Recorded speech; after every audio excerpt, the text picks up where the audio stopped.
Yep. All right, in the studio, we got JOHNNYSWIM. Thank you so much for coming in. Yay. What an honor to be here. Is it really? Absolutely. Is you kidding me? That's so you nice. take time out of your day to hang out with us. I love this. Well, can I give you the backstory of why Please you guys do. are here?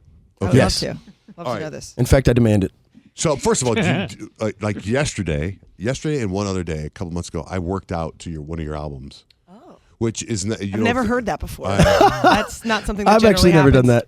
So let me give you the backstory on that. So I don't know how long ago it was, but like I work out at this gym. My doctor owns the gym. Wow. Right. And so my doctor, it's a cool place. It's a cool gym, but sometimes if you're a patient there and you're working out, she might need to come in and say, hey, we need to get your blood drawn right now. So it's kind of cool. That's amazing. I would love that, by the way. Yeah, I would not, but she would. So some other people I've got to know work out at that gym. We become kind of friends. Two of those people are the ones over there. Yeah, we love them. Tara Smith and Justin Smith, and we talk. They know what I do for a living. I know what they do for a living. And then one day she was like, I think Tara came in. She was like, have you heard of this band, JOHNNYSWIM? And she just she starts wearing your clothes. She's got your merch. She's got your merch. Yeah. She's got your jacket. She's got everything. She's got a dope jacket, actually. Yeah, she does. Then she went to Nashville to see you That's guys. Right. And went to the Bluebird Cafe. Wow. Which is legendary. That's magic right there. We did a whole weekend. The Bluebird, the Ryman, like all the spots. Wow. That's like you performed at Ryman? Yeah, Friday night was the Bluebird. Saturday night we did a place called Third and Lindsley, which is a legendary kind of live radio spot. And then Saturday night we did the Ryman. I've been to Ryman and I've been to Bluebird, but I mean those are like just know that you guys perform there. Yeah. Like they don't just let anybody perform there. Exactly. No, they don't. Right. We had Amy Grant with us at the Bluebird. I don't know if you know Amy Grant. Of course. Do I know Yeah. Amy Grant? Yeah, it was magic. Oh my man. God, that was like my mom. That was like my childhood. Yeah. That's all she listened to. It was her literal childhood. Literally, yeah. Fall. I have with Peter a picture, Cetera, I have a yes. picture of me and Amy Grant, and I'm dressed in drag. I look like Adele. Also, another thing that I've never heard before. I'm just lots of unique sounds happening today because I don't know any of these words. It's amazing.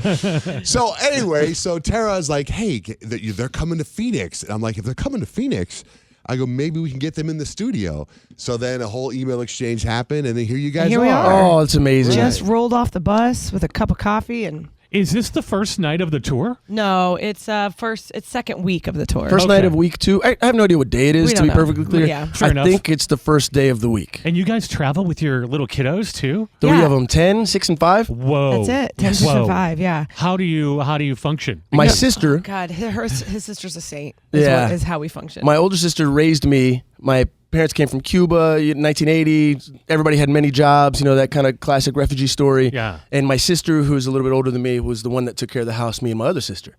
And so she'd take me to school. She's the one that, she had all these things that she would yell at me when I was little. I now hear her yelling it and I flinch, but it's actually at my son. You're like, you better watch out. That's going to be trouble. That's exactly right. So we're really blessed to have her, man. She takes care of the She's kids a for saint, us. and like it's at the point where like I was trying to put, there's not a lot of nights on tour where we can put the kids to bed.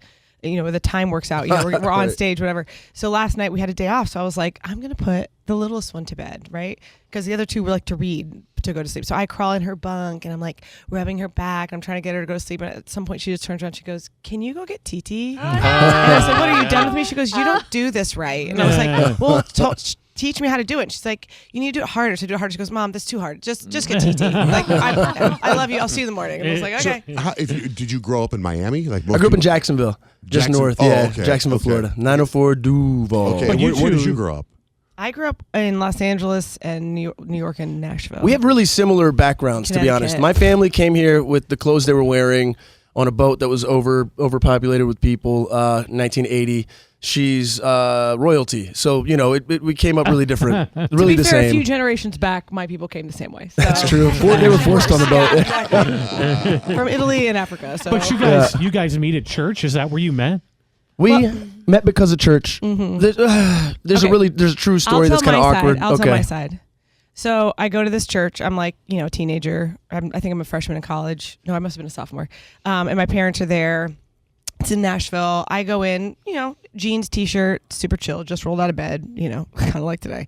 And I see this guy and he stands up and I think, oh, he's so cute. He also looks like he could be my brother, which is weird, right? To say those two things together. We'll unpack all that. Yeah, we can unpack.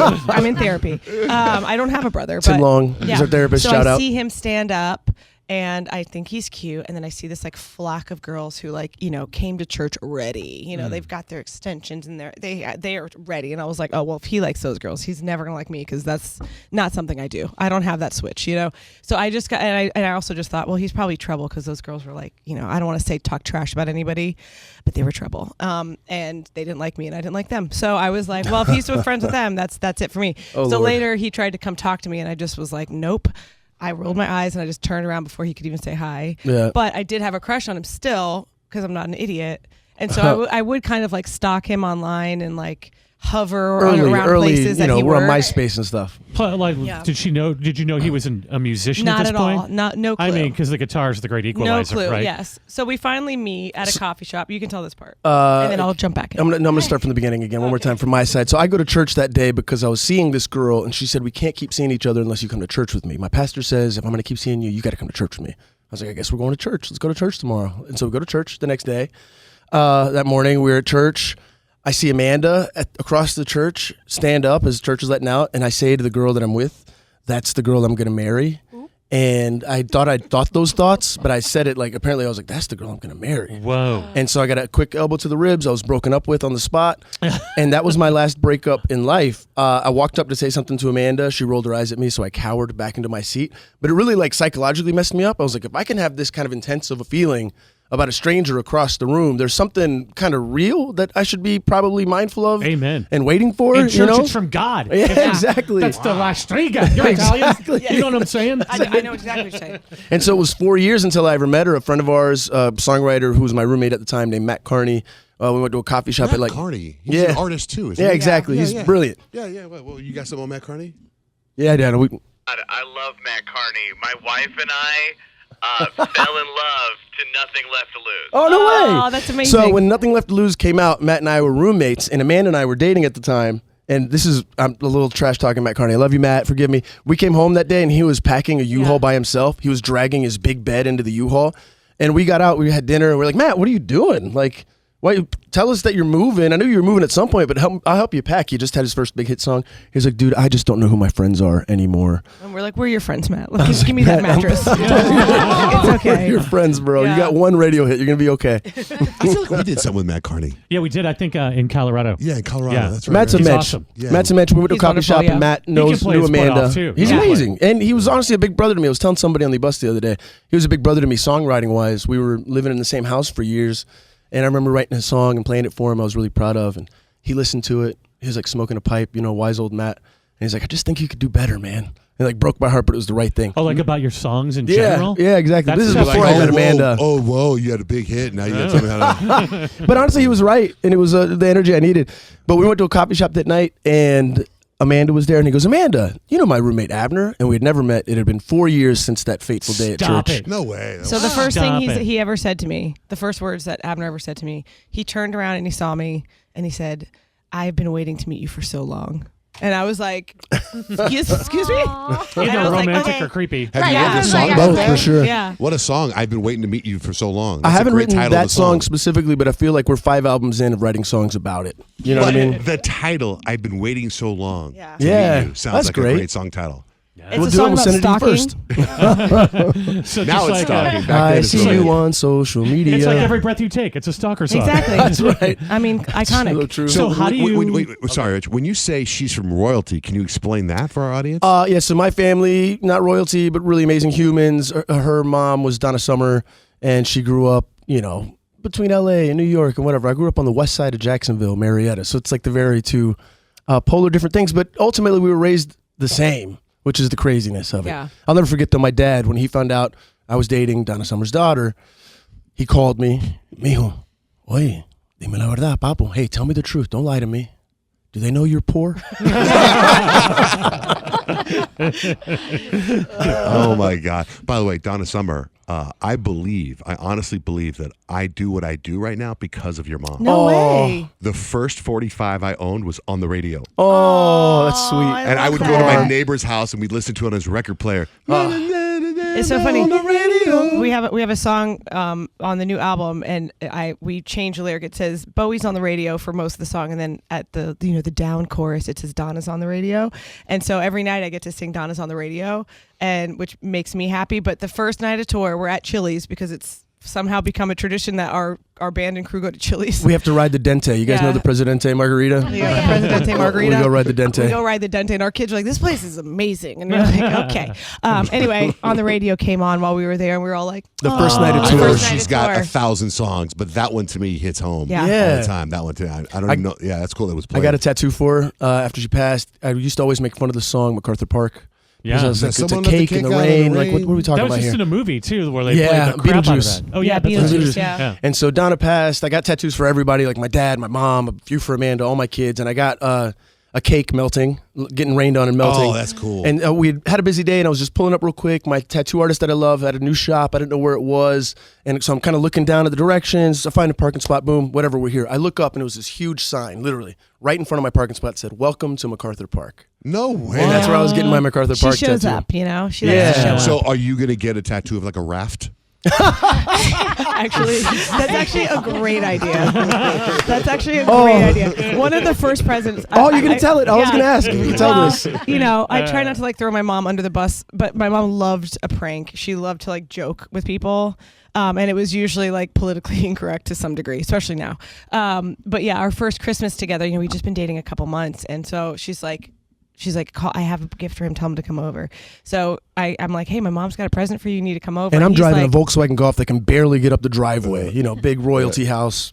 And he's like, oh my gosh, that's so sweet. We've only been dating a little while. And it's this huge box, it's all wrapped, and he opens it, and it's like a life vest and an oar. And she said, for your trips back and forth to Cuba. Oh my god, I love her. Yeah, That's amazing. and she was crying, laughing so hard. And obviously, like they knew each other well enough at this point for her to make that joke. And so the joke kept going, and he kept buying her gifts, and she kept buying him gifts, and that was so. Yeah, And they an were oar. all- It should be an oar. It should be an oar. That's great. I'll do that. Yeah. Oh, that's great. That makes That's awesome. your mom like such sonic impact, like Yeah. for somebody to get in the studio and be able to hang with Streisand too. Yeah, like, yeah, that's true. We played a holy show. Yeah. Crap. We played a Clinton Foundation fundraiser the other day, like a year ago. Like And, years ago, but okay. And we always do this bit. It wasn't a year, well, whatever it was. We always do this bit where we sing a song and we stand on a table, and it's always like a little, it's off-putting, but kind of in a cool way. The only time she wouldn't let me do it was at a party where it was like a glass table. God, they're That was smart. And they were like Yeah. white gloves. They're Anyways, like white Streisand was glove sitting in the wiping front, the in table. the I'm front like, don't table. touch the table. We were Oh, playing this really? thing, and it's Barbara and her husband are sitting right at the front table, and she's not paying a lick of attention to us. God bless her. She's a legend. She's amazing. But I'm like, I'm gonna win, and I do this most nights. Tonight I'll do it at the Van show Buren. tonight. Yeah, Van Buren. I'll pick somebody that seems like they're here because of their significant other is a fan, and they don't really care, and I'm gonna win that person. Yeah, I'm focused I get on it. them. Yeah, So for at this sure. event, I was focused on Streisand. I was like, I'm gonna win Streisand. So we jump on the table, last song of the set, and I stand like inches from her plate. And I'm just standing right in the middle of the table, Sure, she just singing loved off the that. mic, shouting the song, giving it everything I got. And when I tell you, this wonderful lady did not look up from her plate the entire time, as I'm right here. She's that unaffected And by she's everything. just care. doesn't care, looks at her Like, not husband here for once, You know her finishes her husband is, meal. right? Yeah, I forgot his name. Her husband is Thanos' dad. Yeah, exactly. James Brolin. Yeah, Yeah. that's right. That's right. I like Thanos' dad. Thanos' dad. Yeah. Even well, Thanos can get a spanking. Wow. So how do you like? I can't, and I think this is a good thing. I can't genre your music at all. Yeah. Is it pop? Is it jazz? Is it singer songwriter? Is it R&B? Like it's hard. Is it even Christian? Right. Like it's hard Yeah. to pin it down. But I know that I instantly feel warmth. Oh, I love Oh, that. come on, man. I think that honestly, it was my mom who was the Yeah. one who was like, early on, especially before we met, when I was just working on my own music, there were so many people that were like, "Oh, we're gonna make you the next dance queen. Like, we're gonna take that name." And I was like, "No, I don't really. That's not the kind of music I write." And it was always kind of like a struggle. My mom would be like, "Just write whatever you want," because truly, she, got famous because of "Love to Love You," but that wasn't really like a song that she meant to write for herself. She was writing it for somebody else. With Giorgio Moroder. With Yeah. Giorgio. And so, Okay. and so she Yeah. always felt a little bit pigeonholed. And not that she was like, ungrateful or anything like that, but for us, she was just like, write whatever songs you want to write. Just write what the people that need your music are going to find it. So write what you want to write. Like, you Yeah. don't need to fit into anybody's Yeah, mold. you can hear good you advice. in the song, Right. just like Exactly. you can Right. hear your mom over 8 minutes of disco beats. Right. Right. You can hear her guts in there. Right, Yeah. exactly. So she was That's always right. always really encouraged us to just write whatever. And so now when people say, what kind of music do you write? We just go regular. because we're like, regular. Yeah, but it's making an impact because you have this massive following. Yeah, Yeah. I mean, You were on Jimmy Kimmel not that long ago too. A couple Yeah. weeks ago, yeah. but yeah, it's nice for us because we never feel pressure. Whenever we have an album coming up, we don't sit there and go, okay, well, we need to write something that's like this or like that. We just kind of go, okay, what are we feeling? And let's just go with whatever our gut's telling us to go, whatever then direction. Do you strip it down and even after that? Because when I hear some of your songs, they're so organically like simple and yet there's intricacy to it. But it's like you're not building a lot. You're building a soundscape, but it's still kind of simple in there. So I think what I've experienced as a musician for the last several years is this change in digital sounds, right? Yeah. Where you have access to everything. If I wanted to make a Giorgio Moroder song, if I wanted to make a whatever, I could literally just type in the name, drag and drop into a session, and be on my way to create that thing. And for me, it's created a lot of confusion as to I don't even know I want a 1970s snare. I don't know what I want. I just want the song to be right. And so it's made us kind of reverse in time, and instead of using all the digital resources possible, we want, as we say, all the sounds to have eyeballs. So our music director, Jonathan Grant Berlin, who's a brilliant multi-instrumentalist, and a few of our other friends, we'll just get him in a studio and we'll play the songs for him, send it to him, just acoustic vocal a week before.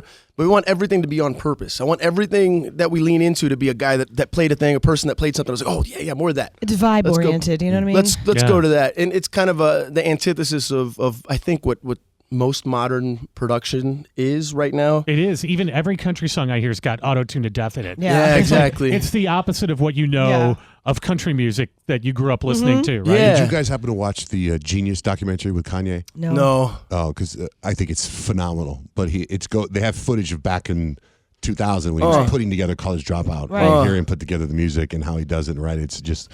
I'm not talking about Kanye now. Right. Hot take. Only old Kanye. By the way, speaking of music and movies and documentaries, wasn't there a documentary on your mom? Yeah, my sister directed That's it. right. Yeah. I watched part of it. Yeah, it was great. It's on HBO. HBO. Okay, good. Okay. Still on HBO? Still on I think HBO. so, yeah. Of course it is, I yeah. watched a lot of it like a couple of years ago. Yeah, it's cool. There's no talking heads. It's just, it's like, we like all footage. did interviews, but it's Yeah. all old footage. She Yeah. she literally for 7 years just dove through all this old footage. wow. And what I love that Brooklyn did too, her sister Brooklyn, is you'd imagine a director making a documentary about their mother. They'd make it really, they'd polish it really nice, like all the sweet stuff, and then take out all the bad stuff. But Brooklyn was really brutal, like with the honest truth of Donna's upcoming, and it was awesome. really? Coming up. And also how funny she was. Like, I feel like only people that really knew her intimately could know how funny and silly she was. And it would be hard to show otherwise if you didn't know her. And so she did a really good job of showing how kind of silly my mom was, which I love. Also, when you think about music and videos, the work she works hard for the money is one of the biggest. I remember that video. You couldn't turn on MTV without seeing that video. Yeah. Right? I was remember too her- little, but I Really? 'Cause she was like, she was in a waitress outfit Yellow, cleaning the Yeah. floors. that's the album cover too. Oh, that's Yeah. the album cover? Yeah. I think I was in the womb when she recorded it and was a little baby when it came out. Wow. Dang. Actually, in the documentary, there's a video of you as a newborn, and she's singing it into Oh the yeah, camera. and I'm like, She's singing that song? Yeah. yeah, So I'm did probably you- like one. Did you go on tour? Like you're Yeah, taking yeah. your kids on tour? Absolutely. Oh, so you know this life. This yeah, is, very much. and so you've made it comfortable for your kids too. I didn't know any different. They're not going to know any different. Yeah. Every And time I so- get a little sad, like, all right, they're away from their friends for 3 weeks. We're going to send them home, but do you think they're cool? She's like, babe, they're fine. Yeah, I've they're done this my fine. whole They want life. to be with Yeah. you anyway, right? Yeah. Absolutely. So- Home is where we are, you know? You guys are cool going into our little studio and performing. Absolutely. So stoked too, you kidding? Yeah. Okay. So let's head over there. Let's hopped go up there. on caffeine, All right. ready to go. All right, Johnny. More we haven't even talked caffeine. about your name yet. Johnny Yeah, let's Swim. go. I had a little conversation with someone in that back room yesterday about what Johnny Swim. Yeah. Where's it come from? Johnny Swim is less of a name and it's more of a feeling. It's more of like a spoken aura. Johnny Swim is existential while practical. Johnny Swim is everything while being nothing at the same time. What? When I think of the name Johnny Swim, I think of a name that I made up one time on the spot and have been asked for the next 20 years of my life what it means, and it has no meaning at all. Oh, you're gonna be one of those. Wait, because there's another band that won't tell. Oh, who is it? Maroon 5, I think. won't No, ever- Maroon 5. No, the other one. Did We had was them here. anybody really Imagine asking Dragons. them? Imagine Oh, Dragons yeah. wouldn't tell us why their name came. Yeah. When Well, name the Maroon. real story is we were sitting with a publicist once, and she was like, well, what's the name? You can't just be Abner and Amanda as a duo. You have to have a band name. I was like, okay, we'll just pick a name then. She's like, no, it has to be really important. Like this name is the front-facing marketing piece of your future. The band name has to mean something. So literally on the spot, I say, well, our band name's Johnny Swim. And she goes, that's a horrible name. I go, well, and then I make up a story that is as follows. Amanda and I met in England, actually. Our friend was trying to do long distance swimming. He had never learned how to swim as a child. He learned how to swim as an adult. And I was standing next to this beautiful woman who happened to be friends with our friend Johnny. And we had the same sign up. It said, "Swim, Johnny, swim." And our buddy Johnny, who had self-taught long distance swimmer, actually died on that swim. No. And our romance began after his demise. And we wanted to honor his legacy forever with our band name. And she was crying. And she said, that's a great name. I go, well, it is now. Because I thought, it's funny. I was nervous about you guys coming in here. So we've had, I can't tell you how many guests. Justin Bieber sat right there. Miley Cyrus sat right there. She was in my dream last night. Weird. That's weird. The Katy Perry, so many people. And I just come in and do the interview. And I was so nervous because my friends helped set this up. That you're the first artist ever that I kind of like did a little research. Yeah. The research because I said we were working out yesterday listening to your album, and I was like, you know where the name Johnny Swim came from? And Tara's like, it's a Native American this whole thing. Right? That's probably one of the stories you don't. Rolled that one And then too. I look and I'm like, I think it says it's named after their goldfish. Yeah, that's right. We like to That's just my make up favorite one. different Yeah, no, that's things. great. You keep Yeah. making up stories over and over But the again. truth is we made it up and there's no reason. Yeah. That's awesome. Yeah. By the way, because it's weird that because you guys have been around, you've been Johnny Swim for a long time. Yeah. So then Teddy comes up. Yeah. Kinda dare he? Like, yeah, what the hell? No, I don't care. I doesn't do have a wonder good if he origin thinks we story. copied him, though. Because there's people, like, we've been a duo for so long that people thought it was weird to be a duo. Like, Well, they're yeah, like, what are you doing? They all break up. They Yeah. like Civil Well, Wars. it they was all break before up. we were Johnny Swim before the Civil Wars were Civil Wars. Yeah. And like when Oh, Civil wow. Wars started happening, they're like, oh, so you guys are copying Civil Wars. Like, no. What's funny is you do it long enough. You guys must feel this way. You do it long enough, people think you're copying whoever the hot person is Absolutely. in the moment. But then you look over a certain amount of time and you realize you're the only one that kind of lasted that long. Like, Yeah, a that's lot how of the we vibes are kinda with went. this segment called War of the Roses. That was ours. Ah. Ryan Seacrest does it. All these other Yeah. people do it, but it was us. It was us. See? Yeah. You get it. You know what's interesting? It just hit me right now, and I may be wrong, but the last artist that we had in the studio was right there was Teddy Swims. I think you're right. LOL. That's great. Hey, also something else. And Kyle, we're a big fan of Teddy Swims. Kyle, I on the think record. when I was researching it, it was didn't you guys do a theme for it?